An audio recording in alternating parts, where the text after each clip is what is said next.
Hola, soy el Dr. Blockman Jones y la sesión de hoy vamos a hablar del cuadro de la oposición.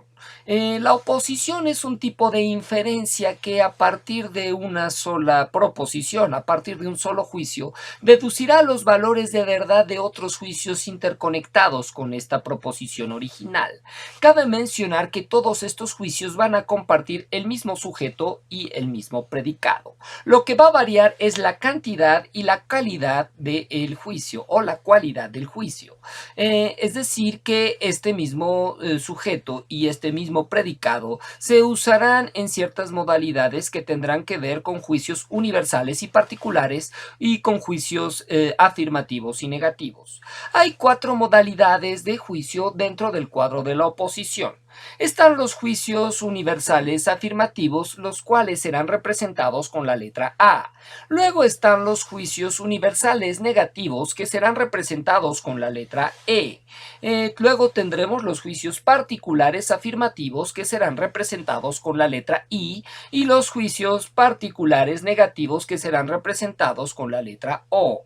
Pues bien, si damos un ejemplo y usamos el sujeto ornitorrinco y el predicado viviente, tendremos que un juicio de tipo A sería el siguiente: todo ornitorrinco es viviente.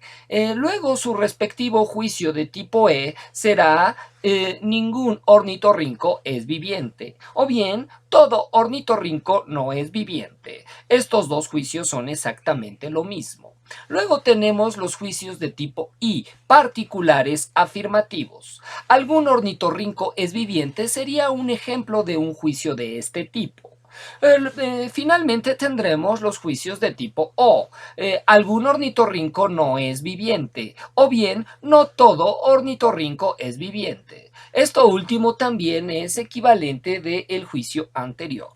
Pues bien, ya que tenemos esto, hemos señalado en videos anteriores que hay cuatro relaciones entre las proposiciones que constituyen el cuadro de la oposición. Tenemos los juicios contrarios. Los juicios contrarios son aquellos que son opuestos en su cualidad, pero que comparten la cantidad universal. Todo ornitorrinco es viviente y ningún ornitorrinco es viviente. Son juicios que son contrarios. Son opuestos en su cualidad, pero semejantes en su cantidad universal. Luego tenemos los juicios subcontrarios. Los juicios subcontrarios son opuestos en su cualidad y semejantes en su cantidad particular.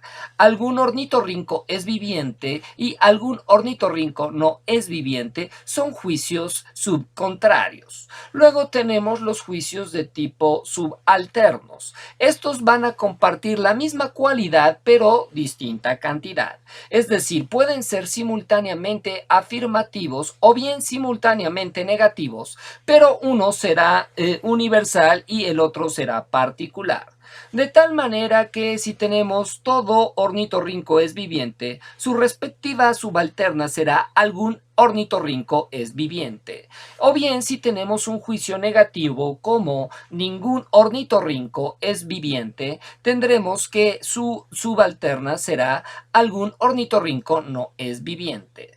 Luego tenemos los juicios contradictorios. Estos son opuestos en cantidad y en cualidad, de tal manera que si tenemos todo ornitorrinco es viviente, el juicio contradictorio deberá ser un particular negativo, es decir, algún ornitorrinco no es viviente. En el caso de las proposiciones universales negativas, como ningún ornitorrinco es viviente, su respectiva proposición contradictoria será algún ornitorrinco es viviente. Pues bien, las relaciones de verdad en el cuadro de la oposición son complejas. Vamos a mostrarlas. En el caso de las proposiciones contrarias, existe una ley que implica su relación de verdad. Esta relación de verdad está supeditada al principio lógico de no contradicción, es decir, que una cosa no puede ser y no ser al mismo tiempo y en el mismo sentido. Es decir, si una puerta es blanca, desde una perspectiva lógica, si esto es verdad, no puede ser también verdad que la puerta no sea blanca.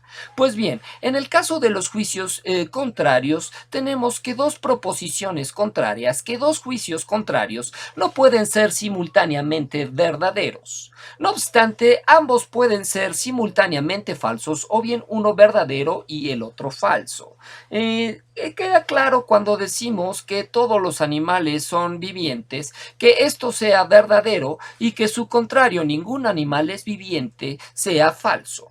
Pero ¿qué pasa cuando tenemos dos proposiciones universales que sean simultáneamente falsas? ¿Cómo se puede dar esto? Pensemos en el caso de ninguna pluma es negra. Ninguna pluma es negra es una proposición que a todas luces es falsa. Si pensamos que ninguna pluma es negra y pensamos que también toda pluma es negra, es su juicio contrario. Ciertamente toda pluma es negra también va a ser un juicio falso. He ahí el ejemplo de dos proposiciones contrarias que pueden ser simultáneamente falsas. Pues bien, recapitulando en esta regla de las proposiciones contrarias. Las proposiciones contrarias no pueden ser simultáneamente verdaderas, pero sí pueden ser simultáneamente falsas o bien una verdadera y la otra falsa. Ahora vayamos a la relación que tiene una proposición universal con una particular. Es decir, cómo se vincula una proposición cuya verdad universal está establecida con una proposición particular. Si decimos que es verdad que todo ornitorrinco es viviente, y entonces, ¿qué pasa con algún ornitorrinco es viviente? Si la verdad es, o más bien si mi todo es verdadero, claro que la parte también va a ser verdadera, porque estoy extrayendo una porción de algo que ya está demostrado. De la verdad de la universal, por tanto, se va a inferir la verdad de la particular. Pero, ¿qué pasa si sé que la verdad es particular, si mi proposición particular es verdadera? Esto no implica que la proposición universal también sea verdadera. Esto se podría cumplir en algunos casos, pero solo por coincidencia. Pensemos en el caso del siguiente ejemplo. ¿Alguna pluma es negra? Ah, esa no se la esperaban. Pues bien, alguna pluma es negra es verdadera, pero como ya señalamos en el ejemplo anterior, toda pluma es negra es falsa. Esto significa que no necesariamente de la verdad de la particular se va a inferir la verdad de la universal, aunque sí al revés, de la verdad de la universal se puede inferir la verdad de la particular. Pues bien, esta es la regla de las proposiciones subalternas. Ahora sigue la regla de las proposiciones contradictorias. Las proposiciones contradictorias son tan opuestas que necesariamente sus valores de verdad son opuestos. Entonces, mientras que una es verdadera, la otra va a ser falsa y viceversa. Sus valores de verdad, por lo tanto, son opuestos. Por ejemplo, si decimos todo hombre es mortal y esto es verdad, el que digamos que algún hombre no es mortal, pues esto va a ser falso. Claro que esto excluye a personajes como Jesucristo o Chabelo. Sin embargo, hasta donde podemos saber, el resto de los hombres cubren esta norma. Pues bien, como estas proposiciones son tan opuestas, sus valores de verdad son incompatibles cuando estos deberían de ser semejantes. Es decir, jamás vamos a tener dos proposiciones contradictorias que sean al mismo tiempo verdaderas o al mismo tiempo falsas. Siempre serán una verdadera y la otra falsa. Pues bien, esto nos permitirá deducir el último valor de verdad de las relaciones que hay en el cuadro de la oposición, que es el de las proposiciones subcontrarias. Las proposiciones subcontrarias son aquellas que pueden ser simultáneamente verdaderas, pero no simultáneamente falsas. Si pensamos en el ya famoso caso de las plumas y consideramos que alguna pluma es negra, es un enunciado verdadero, también podemos admitir que alguna pluma no es negra es un enunciado verdadero. Ahora bien, cuando las dos proposiciones particulares son falsas, todo sería al traste. Esto realmente no sucede porque violaría cualquier principio lógico. Pensemos en el siguiente caso. Si una proposición de tipo I es falsa y una de tipo O es falsa, sus respectivas contradictorias serían verdaderas. A sería verdadera y E sería verdadera. Pero como ya hemos señalado al principio, dos proposiciones contrarias no pueden ser simultáneamente verdaderas. Por lo tanto, no podemos encontrar dos casos de dos proposiciones subcontrarias que sean simultáneamente falsas. Esto sirve mucho para dormir bebés o para intentar ligar fallidamente en el antro. Sigan mis consejos. Este es el momento de resumir las reglas anteriores. La regla de las proposiciones contrarias señala que las proposiciones contrarias no pueden ser simultáneamente verdaderas, pero sí simultáneamente falsas, o bien una verdadera y la otra falsa. La regla de las proposiciones subalternas señala que de la verdad de lo universal se infiere la verdad de la particular, pero no al revés. Esto incluso también sería para la falsedad, pero bueno, no los voy a marear con esto. Luego viene el caso de las proposiciones de tipo contradictorias. De la verdad de una se infiere la falsedad de la otra, es decir, sus valores de verdad son siempre opuestos, nunca son simultáneos, nunca son ambos iguales. Luego tenemos las proposiciones de tipo subcontrarias que pueden ser simultáneamente verdaderas pero no simultáneamente falsas, o bien una puede ser verdadera y la otra falsa. Este es el caso de estas cuatro reglas. Ya que se tiene esto, lo que sigue es deducir los valores de verdad de cualquier proposición, teniendo incluso ausentes el sujeto y el predicado. No importa si son ornitorrincos, vivientes, perros, mamíferos, lo que sea. Los sujetos y predicados se vuelven abstracciones cuyas relaciones de verdad pueden ser verificadas a partir de la verdad o de la falsedad de la proposición original. Si no me creen, véanlo más adelante.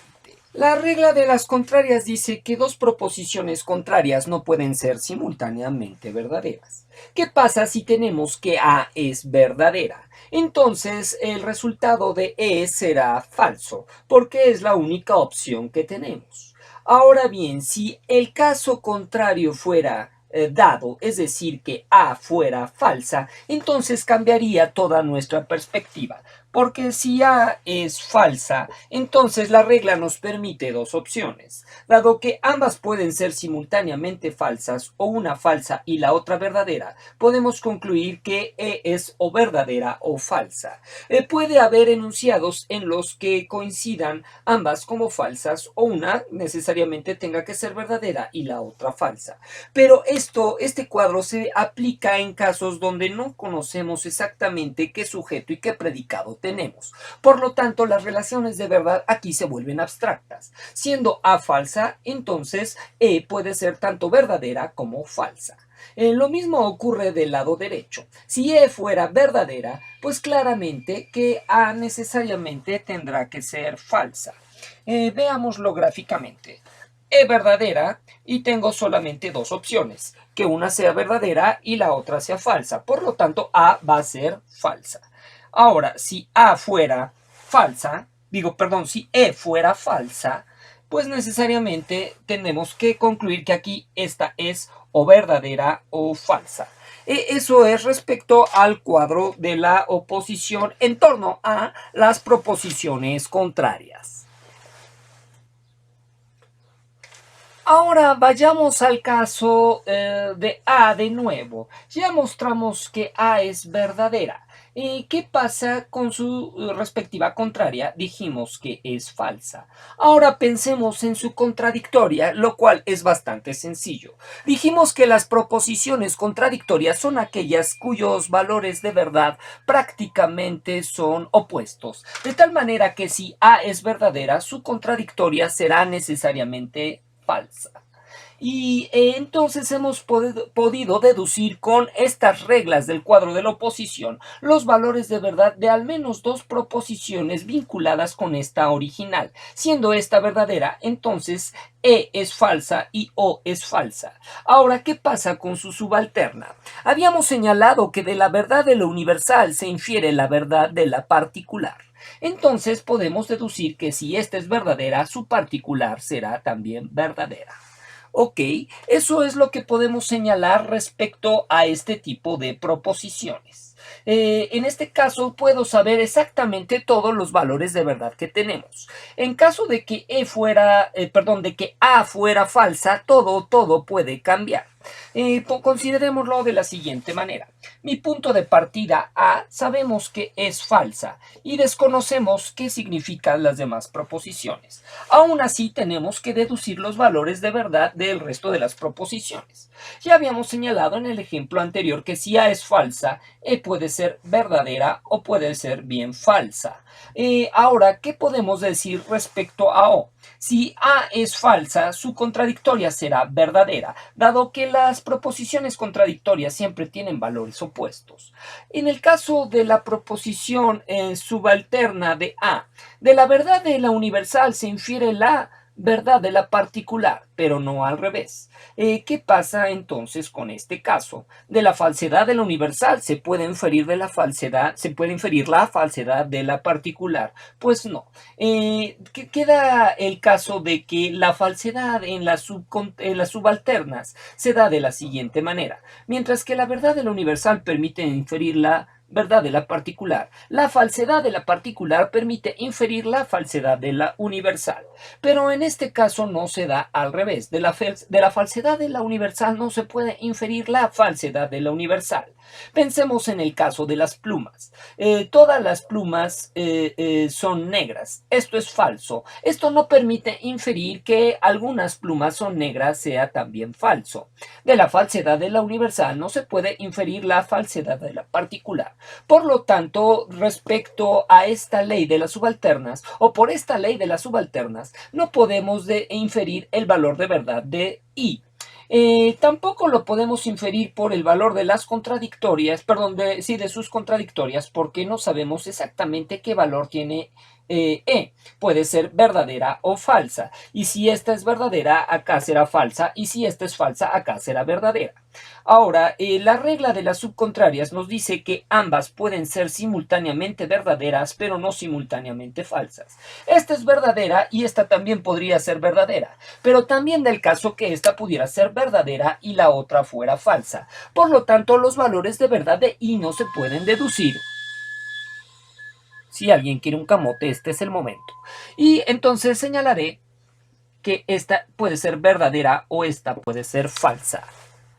Bueno, esto es todo respecto al cuadro de la oposición. Si tienen más dudas, pues pregunten. Y si no tienen más dudas, pues no pregunten. Muchas gracias. Soy el Dr. Blockman Jones. Nos vemos la próxima.